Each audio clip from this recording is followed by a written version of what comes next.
அனைவருக்கும் வணக்கம். நம்ம டெய்லியும் தினமணியில இருக்கக்கூடிய முக்கியமான செய்திகள பத்தி பார்க்குறோம். இன்னைக்கு என்ன செய்திகள் இருக்கு அப்படிங்கிறத பார்ப்போம். முதல் செய்தியில பார்த்தீங்கன்னா, விண்வெளித் துறையில் ரூபாய் 10,000 கோடி முதலீடுக்கு இலக்கு அப்படின்னு சொல்லி குடுத்திருக்காங்க. அதாவது தமிழக அரசாங்கம் நேத்து தமிழக அமைச்சரவை கூட்டம் அப்படிங்கிறது நடந்திருக்கு. அதுல பார்த்தீங்கன்னா, ஒரு கொள்கையை பத்தின முடிவு எடுக்கப்பட்டிருக்கு. என்ன கொள்கை அப்படின்னு பார்த்தோம்னா, விண்வெளி தொழில் கொள்கை அப்படின்னு சொல்லி சொல்லியிருக்காங்க. அதாவது ஸ்பேஸ் இண்டஸ்ட்ரியல் பாலிசி அப்படிங்கிறதுக்கான ஒப்புதல் நேத்து வழங்கப்பட்டிருக்கு. சரிங்களா? விண்வெளி தொழில் கொள்கை 2025 சரிங்களா? ஸோ இந்த கொள்கையை பொறுத்தவரைக்கும் பார்த்தீங்கன்னா, தமிழகத்துல வரக்கூடிய அடுத்த 5 ஆண்டுகள்ல கிட்டத்தட்ட 10,000 கோடி இந்த விண்வெளி துறையில தமிழக அரசாங்கம் முதலீடு செய்ய இருக்காங்க. சரிங்களா? 10,000 கோடி அளவுக்கு முதலீடுகள் வரப்போகுது. அது மட்டும் இல்லாம இதனால ஒரு 10,000 பேருக்கு குறைஞ்சபட்சம் ஒரு 10,000 பேருக்கு வந்து வேலை வாய்ப்புகள் அப்படிங்கிறது கிடைக்க இருக்கு. சரிங்களா? ஸோ இந்த பாலிசில முக்கியமான அம்சங்கள் என்னெல்லாம் சொல்லியிருக்காங்க அப்படின்னு பார்த்தீங்கன்னா, நமக்கு இந்த திட்டமானது 5 வருடம் இருக்க போகுது. 10,000 கோடி ரூபாய் வரைக்கும் முதலீடுகள் வரப்போகுது. அது மட்டும் இல்லாம அரசாங்க தரப்புல இருந்து பார்க்கிறப்ப, விண்வெளி சார்ந்த தயாரிப்புகளுக்கு காப்புரிமை வாங்குவதற்காக 50% சலுகைகளை அரசே அளிக்கும் அப்படின்னு சொல்லி சொல்லியிருக்காங்க. அதாவது விண்வெளி சார்ந்து ஏதாவது ஸ்பேஸ் டெக்னாலஜி ரிலேட்டடா புதுசா கண்டுபிடிச்சு அதுக்கு பேட்டன்ட் வாங்குவாங்க இல்லையா? காப்புரிமை வாங்குவாங்க இல்லையா? ஸோ அந்த மாதிரி காப்புரிமை வாங்குறாங்க அப்படின்னா, அதற்கு கிட்டத்தட்ட ஒரு 50% வரைக்கும் அரசாங்கம் சலுகைகள வழங்கும். ஒரு சப்சிடி குடுக்கறது, இந்த மாதிரியான விஷயங்கள வந்து அரசாங்கம் பண்ணி தரும் அப்படிங்கிறத சொல்றாங்க. அடுத்ததா 300 கோடிக்கும் அதிகமான முதலீடுகளுக்கு சிறப்பு தொகுப்பு உருவாக்கவும் கொள்கையில் வகை செய்யப்பட்டுள்ளது அப்படின்னு சொல்லி குடுத்திருக்காங்க. ஸோ 300 க்ரோருக்கு மேல போறப்ப, அதுக்குன்னு ஸ்பெஷல் ஃபண்டிங் பேக்கேஜ வந்து கிரியேட் பண்ண போறோம் அப்படிங்கிறத சொல்லியிருக்காங்க. வேற என்னலாம் இருக்கு அப்படின்னு பார்த்தீங்கன்னா, நமக்கு இந்த ஸ்பேஸ் காரிடார் அப்படிங்கிறத உருவாக்க போறாங்க. விண்வெளி தொழில்களுக்கான தனி வழித்தட பாதை. ஓகேங்களா? ஸோ விண்வெளி அ பொருட்கள வந்து கொண்டு வரது, அந்த டிரான்ஸ்போர்டேஷன் அதுக்காக ஒரு தனி காரிடார் வந்து உருவாக்க போறோம் அப்படிங்கிறத சொல்லியிருக்காங்க. அடுத்ததா பார்த்தீங்க அப்படின்னா, விண்வெளி தொழில் சார்ந்த நிறுவனங்களுக்கு ஊதிய மானியம் அளிக்கப்பட உள்ளது அப்படின்னு சொல்லி குடுத்திருக்காங்க. ஓகேங்களா? ஸோ விண்வெளி தொழில் சார்ந்த நிறுவனங்கள நீங்க தொடங்குறீங்க அப்படின்னா, நீங்க வழங்கக்கூடிய ஊதியங்கள்ல ஒரு சில மானியங்கள அரசாங்கம் வழங்க போது. அந்த வகையில 1ஆம் ஆண்டு பார்த்தோம்னா, அந்த ஊதிய மானியம் அப்படிங்கிறது 30% இருக்க போகுது. 2வது ஆண்டுல 20% இருக்க போகுது. 3வது ஆண்டுல பார்த்தீங்கன்னா, 10% இந்த ஊதிய மானியம் அப்படிங்கிறது இருக்க போது. வழங்கக்கூடிய ஊதியங்களுக்கு மானியம் அரசாங்கமே வழங்கும். அத பேஸ் பண்ணி நம்ப ஊதியங்கள வழங்குற மாதிரி இருக்கும். சரிங்களா? ஸோ இந்த மாதிரி நெறைய விஷயங்கள வந்து இந்த பாலிசில சொல்லியிருக்காங்க. ஜஸ்ட் இது வந்து ஒரு அப்ஸ்ட்ராக்ட் மட்டும் தான். ஓகேங்களா? என்னலாம் முக்கிய அம்சங்கள் இருக்கு இந்த பாலிசில அப்படிங்கிறத சொல்லியிருக்காங்க.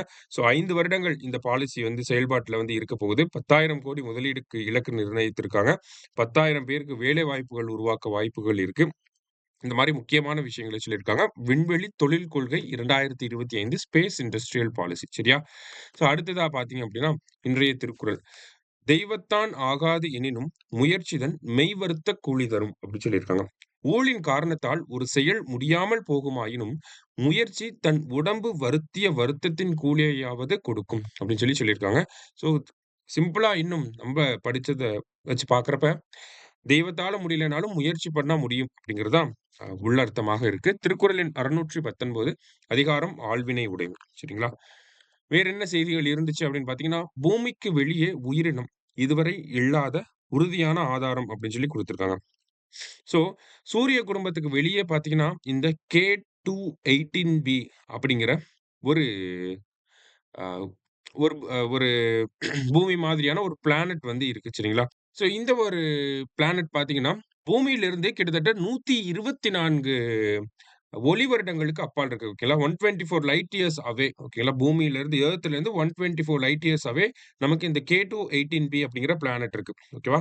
ஸோ இப்படி ஒரு பிளானட் இருக்கு அப்படிங்கிறத 2019ல ஹபிள் ஸ்பேஸ் டெலஸ்கோப் தான் நமக்கு கண்டுபிடிச்சு குடுத்திருக்கும். சரிங்களா? ஸோ அந்த பிளானட்ட கண்டுபிடிச்ச உடனே உலக அளவுல என்ன அறிவிச்சிருப்பாங்க அப்படின்னு பார்த்தோம்னா, பூமிக்கு அடுத்தபடியாக உயிரினங்கள் வாழக்கூடிய அளவுக்கு சாத்தியக்கூறுகள் அதிகமா இருக்கக்கூடிய ஒரு கோளாக, ஒரு கிரகமாக எத சொல்லியிருப்பாங்கன்னா, இந்த K2-18bய வந்து சொல்லியிருப்பாங்க. Most habitable planet after earth அப்படிங்கிறத யூஸ் பண்ணியிருந்திருப்பாங்க. அந்த டெர்ம்ஸ யூஸ் பண்ணியிருந்திருப்பாங்க. சரியா? 2019ல.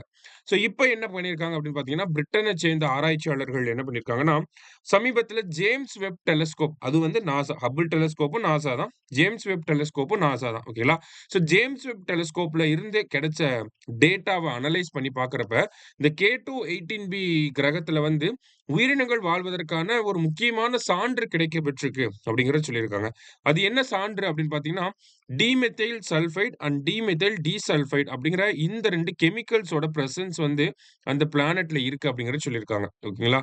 பொதுவா இந்த டிமெத்தைல் சல்ஃபைட், டிமெத்தைல், டிசல்ஃபைட் இந்த 2 ரசாயன பொருட்களுமே ஒரு உயிரினங்கள் இருந்தா தான் இந்த 2 ரசாயன பொருட்களுமே உருவாகும். சரிங்களா? உயிரினங்கள் இருந்தா மட்டும் தான் இந்த ரசாயன பொருட்கள் உருவாகும்.